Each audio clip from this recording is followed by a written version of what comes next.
All right, family, welcome back right on QTV. Make sure you hit that like, subscribe, tap in so you can be back in today. All right, family, today we got a video, the history of Toys R Us. And if you're from my generation, you know Toys R Us used to be that one place that you couldn't wait to go. Let's take a trip down memory lane. History of Toy Store. Let's go. Come on now. White supremacy. Toys R Us was finding it increasingly difficult to compete with big box retailers. However, Walmart and similar big box stores were not the only cause of the chain's decline. Customers viewed Toys R Us stores as dirty warehouses with no character or charm. On top of this, the management and service at stores was less than stellar. Recognizing this, the Toys R Us board of directors looked to another toy chain that was known for their quality and class, FAO Schwartz. The famous toy stores were experiences in themselves, and the chain was ingrained into popular culture after appearing in the 1988 Tom Hanks film Big. FAO Schwartz had I'm not gonna lie, that piano scene from Big went so hard. just the strategy that Toys R Us needed. So the board of directors recruited their chairman, John Eiler, to be the next chairman and CEO of Toys R Us. To assist him, Eiler brought with him Joanne Newbold, a designer that helped him construct 25 stores for FAO Schwartz. Of the move, Newbold said, quote, "We call it going over to the dark side." Despite the difficult task ahead, Eiler referred to his plan for Toys R Us as Mission Possible. To improve the reputation of the chain stores, he approved an ambitious redesign Yeah, that was signature, like signature animal. that favored visual aesthetics over everything else. In order to improve customer service, Eiler approved wage increases for Toys R Us employees. But this was just the beginning. The most ambitious of Eiler's ideas was to open a brand new flagship Toys R Us store Facts. Y'all remember the times where you used to go get video games from Toys R Us? in the crossroads of the world, New York City's Times Square. On August 1st, 2000, just a month Toys R Us to build the biggest store in Times Square in an expensive bid to reestablish itself as the top retailer in its field. Toys R Us announced yesterday that it would open the world's largest toy store as a tourist choke street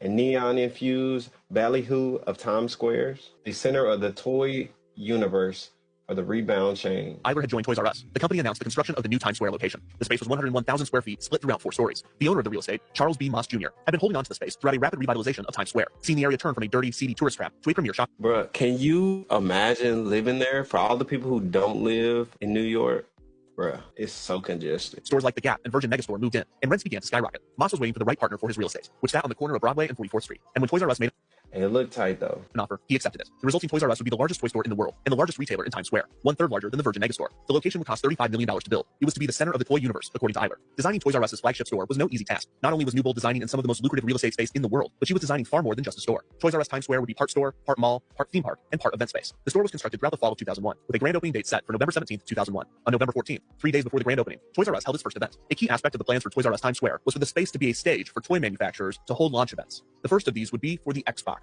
with Bill Gates himself present to launch the console and hand it out to the first lucky gamer.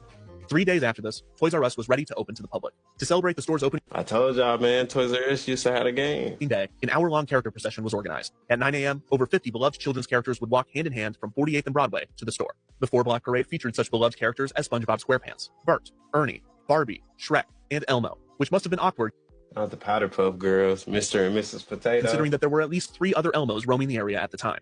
After the parade, the ribbon was cut, with Toys R Us's mascot, Jeffrey the Giraffe, dressed to the nines. The Toys R Us International flagship store was officially opened to the public. As guests approached the store, they were greeted by an impressive video billboard display with 165 panels, cycling through various advertisements and interior views of the store. As guests entered, they were immediately confronted by Jeffrey the Giraffe, welcoming them to the store. The most striking element of Toys Hey, I ain't gonna lie, Jeffrey look a little creepy, man. They got make back in the Gap, but As guests entered, they were Come on now. immediately confronted by Jeffrey Come the Giraffe. The most striking element of Toys R Us just Times Square was its main luring over attraction, them. a 60-foot tall Ferris wheel, which was placed in the atrium and spanned all 4 stories of the store. The Ferris wheel featured the chain's signature backwards R in the center, with 14 themed cars, all featuring famous characters from toys, movies, television, and more. The cars included a it sounds like they should have just turned the whole store into an amusement park. Pokemon car, a Tonka truck, a Toy Story car, a Mr. and Mrs. Potato Head car, a Fisher-Price car in the shape of a Lil Snoopy toy, a Matchbox fire truck, a spaceship with E.T. on one side and Jeffrey on the other, a Little Tikes car, and a Nicktoons car featuring multiple characters, including Jimmy Neutron, Blue, SpongeBob And Tommy, the Rugrats, man, these are good old classics right here. SquarePants, Tommy, Chucky, Reggie, and Little Bill.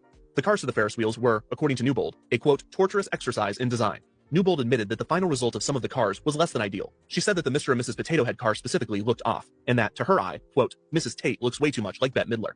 The licensing agreements for each car was for 2 years, and most of the companies chose to renew the license again and again. However, sometime between 2001 and 2007, 2 cars were replaced. The Pokemon car was replaced with a Scooby-Doo car, and the Tonka truck was replaced with a My Little Pony car. Sometime after this, The Barbie's car design was changed to the glam convertible, and Fisher-Price replaced their Lil Snoopy with a school bus. The store's street-level floor was actually its second floor, and in order to board the Ferris wheel, guests had to take an escalator down. Hot Wheels used to be the sugar honey iced tea. That's what I'm gonna The say. first floor. Also on this floor were video game displays, an ice cream shop called Scoops R Us, and a UPS store. The UPS store allowed That's smart. Scoops R Us. shoppers to purchase toys and immediately ship them as gifts to friends and family. The third floor featured the majority of the store's retail space. An elevated ceiling was painted yellow, and from it, models were suspended. One depicted Superman saving shoppers from a falling truck. The other was of Spider-Man, swinging from webs above the heads of guests. The third floor also featured an elaborate Lego section. They went all out.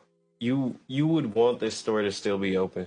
With sculptures of prominent New York City icons. Nearby was the Candyland candy store, which brought the Bruh, Candyland. Do y'all remember the game Candyland? Candyland was fire. famous board game to life. One of the most popular spots on the third floor was a 2-story, 4,000 square foot walk-through Barbie Dreamhouse. This impressive feature could only be overshadowed by the third floor's signature attraction, a robotic 20-foot-tall Tyrannosaurus Rex that moved and roared. This was part of a Jurassic Park display, and the dinosaur weighed 5 tons. During construction, an entire side of the building had to be left open to install the creature. Finally, the fourth floor was much smaller in comparison, That's a heavy dinosaur. in order to allow for the high ceilings of most of the third floor. Its main feature was the Pepsi World soda fountain. Also on the fourth floor, off limits to guests, was a boardroom for meetings that had an incredible view of the store and Times Square. As aforementioned, Newbold and Eiler designed Toys R Us Times Square with built-in stages for toy unveilings. Toys R Us Times Square did hold many product launch events, bringing in big crowds and rolling out celebrity guests. Now that Jeffrey looked better. Respect, some of these events were quite interesting.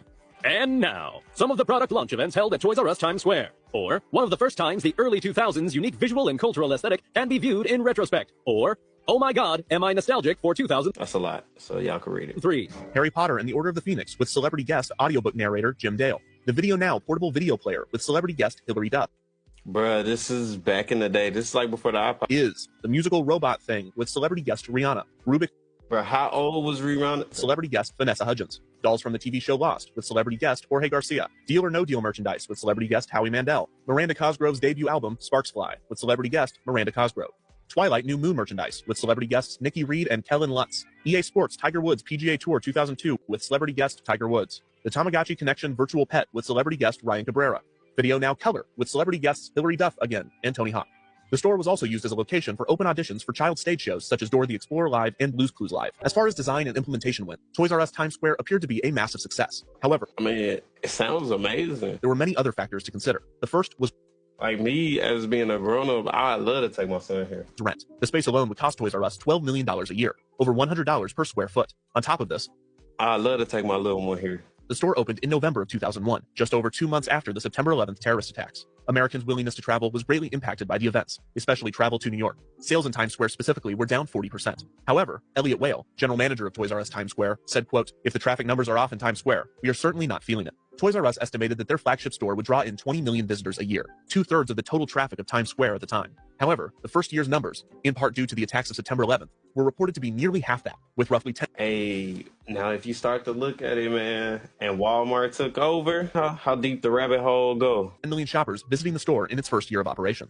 Toys R Us Times Square enjoyed an eventful existence. In 2003, the store was featured in the Disney television film Eloise at Christmas Time. That same year was the beginning of the flash mob craze that swept the nation for some reason. And nowhere was safe, especially not Toys R Us Times Square. In August of 2003, a large group of people gathered on the store's third floor, not to perform a choreographed dance, but instead to kneel in front of the T-Rex and scream for a very, very long time. Every holiday shopping season was a busy event. I'm not gonna lie, if I see a flash mob, they better be beating it like Michael Jackson. And they better be up there dancing. I'm talking about better be cutting the rug, putting a hole in the damn floor. Eventful and sometimes dangerous affair for Toys R Us. On November 27, 2004, at around 3:25 p.m., a rush of holiday shoppers were overwhelmed with pepper spray, which was discharged from an unknown person within the store. 3 people had to be taken to the hospital, and all 3,000 shoppers were evacuated. By 2004, Toys R Us's hopes of overtaking Walmart had been dashed. When asked whether Toys R Us was still focusing on reclaiming the #1 spot, Yeah, man, that attack messed them up. Vice President Ursula Moran responded, "No," adding, quote, "We are number 2. In 2005, Toys R Us was bought by 3 investment companies for $6.6 billion.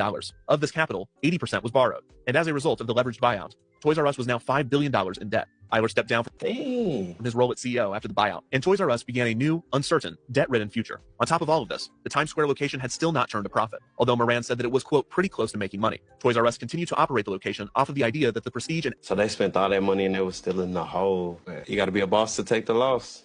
Even losses take a boss. Even bosses take a loss. elegance of the location and experience was worth accepting the losses from the store itself. How they say on the movies, you got to do it for the love of the toys, for the children. However, this concept was becoming more difficult to sell, as the corporation as a whole continued to lose market share and close stores across the country. By 2007, alternate revenue streams were considered for the Toys R Us Times Square location, namely children's birthday parties. The store created That's smart. A little pivot. the birthdays package for children, including the Dancing Divas Party and the Pirates Passage package. In 2009, Toys R Us acquired FAO Schwarz. With the acquisition, Toys R Us now operated the two most famous and popular toy stores in New York City. In 2010, the Delicious World of Wonka, the first ever Wonka retail experience, opened on the second floor of Toys R Us Times Square. I ain't never know they had a Willy Wonka store. A short time after this, the space on the fourth floor was replaced with a new attraction, the Arcade. A sort of annual tradition at the store for a few years was the anti-war toy protest put on by the Granny Peace Brigade and the Raging Grannies, two protest groups composed of old women. Every year, the Grannies would march throughout the Bruh, I hope this is what they real name and he not improving on this.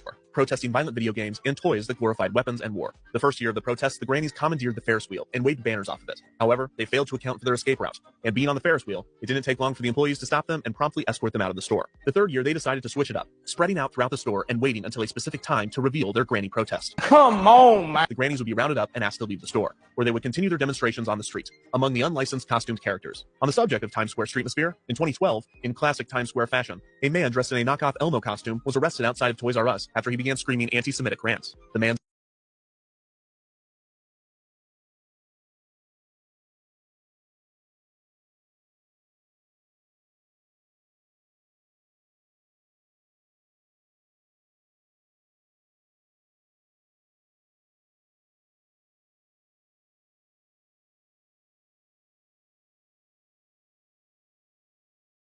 part by the Gap and Old Navy, which combined would fill 60% of the space, with no plans for the remaining 40%.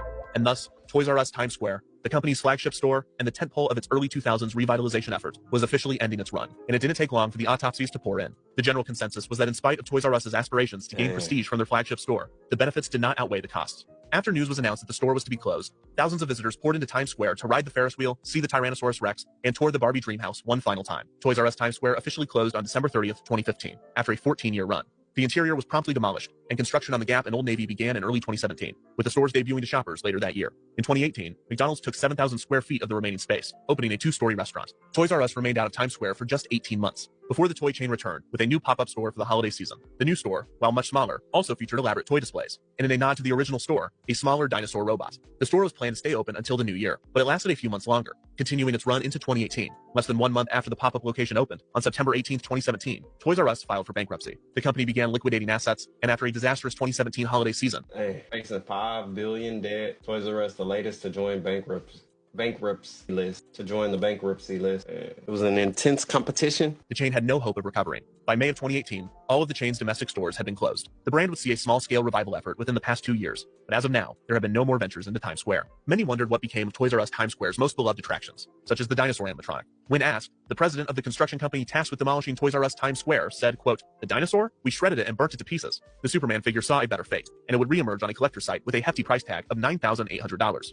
However, the best preserved pieces of Toys R Us Times Square would be that of the Ferris wheel, with many Man, I bet these cars worth a lot. of the character cars being transported to Orlando, Florida, where they would become parade floats at Give Kids the World Village.